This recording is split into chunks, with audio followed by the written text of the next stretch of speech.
कथा प्रारंभ होत है, सुनहु वीर हनुमान। आसन माय विराजिए प्रभु, तेज पुंज बलवान सियावर रामचंद्र जी की जय। पवन सुत हनुमान जी की जय।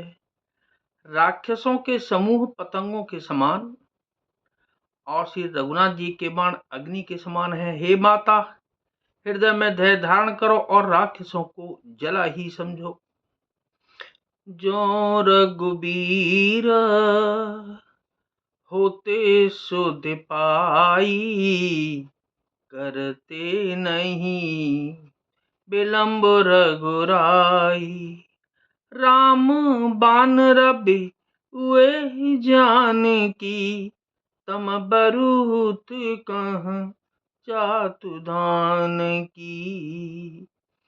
श्री रामचंद्र जी ने यदि खबर पाई होती तो वे विलंब न करते। हे जानकी जी, रामबाण रूपी सूर्य के उदय होने पर राक्षसों की सेना रूपी अंधकार कहाँ रह सकता है। अब हिम्मत तुम्हें जाऊं लबाई, प्रभु आय सुनहि राम दुहाई। कछुक दिवस जननी धरु धीरा, कपिन सहित अइहै रघुवीरा। हे माता, मैं आपको अभी यहाँ से लेवा जाऊं, पर श्री रामचंद्र जी की शपथ है मुझे, प्रभु उनकी आज्ञा नहीं है। अतः हे माता, कुछ दिन और धीरज धरो, श्री रामचंद्र जी वानरों सहित यहाँ आवेंगे। निश्चर मारे तो ही ले जय हैं, तिहु पुर नार दादि जसु गए हैं। है सुत कपि सब तुम ही समाना, और जातु धान अति भट बलवाना। और राक्षसों को मारकर आपको ले जाएंगे। नारद आदि ऋषि मुनि तीनों लोकों में उनका यश गावेंगे। सीता जी ने कहा कि हे पुत्र, सब वानर तुम्हारे ही समान नन्हे नन्हे से होंगे, राक्षस तो बड़े बलवान योद्धा हैं। मोरे हृदय परम संदेहा, सुन कपि प्रगट कीन निज देहा। कनक भूधराकार शरीरा, समर भयंकर अति बल बीरा। अतः मेरे हृदय में बड़ा भारी संदेह होता है कि तुम जैसे बंदर राक्षसों को कैसे जीतेंगे। यह सुनकर हनुमान जी ने अपना शरीर प्रकट किया। सोने के पर्वत सुमेरु के आकार का अत्यंत विशाल शरीर था, जो युद्ध में शत्रुओं के हृदय में भय उत्पन्न करने वाला अत्यंत बलवान और वीर था। सीता मन भरोसे तब भयऊ, पुन लघु रूप पवन सुत लयऊ। तब उसे देखकर सीता जी के मन में विश्वास हुआ। हनुमान जी ने फिर छोटा रूप धारण कर लिया। सुन माता शाखा मृग, नहीं बल बुद्धि विशाल। प्रभु प्रताप ते गरुणहि, खाए परम लघु ब्याल सियावर। रामचंद्र जी की जय, पवन सुत हनुमान जी की जय।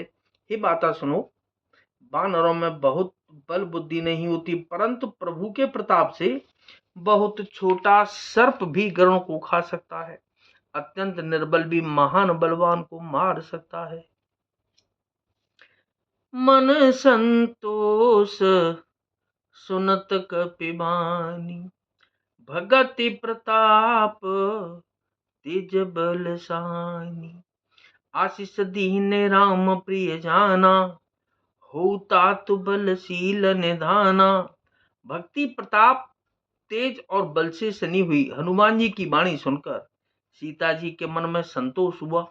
उन्होंने श्री रामचंद्र जी के प्रिय जानकर हनुमान जी को आशीर्वाद दिया कि तात, तुम बल और शील के निदान हो।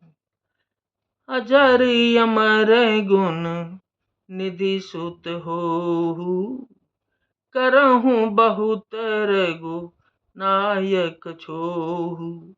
करहूं कृपा प्रभु अस सुनि काना, निर्भर प्रेम मगन हनुमाना। हे पुत्र, तुम अजर बुढ़ापे से रहित अमर और गुणों के खजाने हो। श्री रघुनाथ जी तुम पर बहुत कृपा करें, प्रभु कृपा करें। ऐसा कानों से सुनते ही हनुमान जी पूर्ण प्रेम में मग्न हो गए। बार बार नाए सिपद सीसा, बोला बचन जोर कर कीसा। अवकृत कृत्य भयऊ में माता, आशीष तब अमोघ विख्याता। हनुमान जी ने बार बार सीता जी के चरणों में सिर नवाया और फिर हाथ जोड़कर कहा कि हे माता, अब मैं कृतार्थ हो गया। आपका आशीर्वाद अमोघ अचूक है, यह बात प्रसिद्ध है। सुनहु मातु मोहि अतिशय भूखा, लागी देखे सुंदर फल रूखा। सुन सुत करहि विपिन रखवारी, परम सुभट रजनी चर भारी। हे माता सुनो, सुंदर फल वाले वृक्षों को देखकर मुझे बड़ी भूख लग आई है। सीता जी ने कहा कि हे बेटा सुनो, बड़े भारी योद्धा राक्षस इस वन की रखवाली करते हैं। तिनकर भय माता मोहि नाही, जो तुम सुख मानो मन माही। हनुमान जी ने कहा कि हे माता, यदि आप मन में सुख माने प्रसन्न होकर आज्ञा दें तो मुझे उनका भय तो बिल्कुल भी नहीं है। देखि बुद्धि बल निपुण कपि, कहेहु जानकी जाहु। रघुपति चरण हृदय धरे, तात मधुर फल खाओ सियावर। रामचंद्र जी की जय, पवन सुत हनुमान जी की जय। हनुमान जी को बुद्धि और बल में निपुण देखकर जानकी जी ने कहा कि जाओ हे तात, श्री रघुनाथ जी के चरणों को हृदय में धारण करके मीठे फल खाओ। तो क्या नाथ सकल संपदा तुम्हारी, मैं सेवक समेत सुत नारी। कथा विसर्जन हो तु है और विदा हो हनुमान।